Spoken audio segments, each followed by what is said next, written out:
బాహుబలి ప్రస్తుతం Indian box office ను షేక్ చేస్తున్న భారీ చిత్రం. ఉత్తరాది సినిమాలకు కూడా షాక్ ఇస్తూ కలెక్షన్ల సునామీ సృష్టించింది బాహుబలి.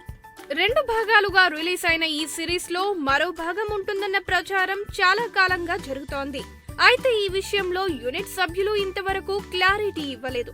ఒక సమయంలో బాహుబలి కథ ముగిసిందన్న రాజమౌళి ఏదో ఒక రూపంలో బాహుబలి కొనసాగుతుందంటూ ట్విస్ట్ ఇచ్చాడు. అయితే ప్రస్తుతం లండన్ లో హాలిడేస్ ఎంజాయ్ చేస్తున్న జక్కన్న అక్కడి బ్రిటిష్ ఫిల్మ్ ఇన్స్టిట్యూట్ ను సందర్శించాడు. ఈ సందర్భంగా అక్కడి విద్యార్థులతో మాట్లాడిన రాజమౌళి మరోసారి బాహుబలి పార్ట్ 3 పై ఆశలు కలిగించాడు. బాహుబలి 3 ఉంటుందా అని విద్యార్థులు అడిగిన ప్రశ్నకు సమాధానంగా, బాహుబలి 3 కోసం కథ రెడీగా లేకుండా ఆడియన్స్ ను మోసం చేయలేను.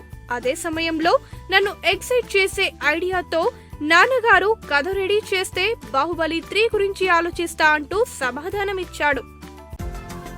ఈ వీడియో గనుక మీకు నచ్చినట్టయితే లైక్ చేయండి, షేర్ చేయండి, సబ్స్క్రైబ్ చేసుకోండి.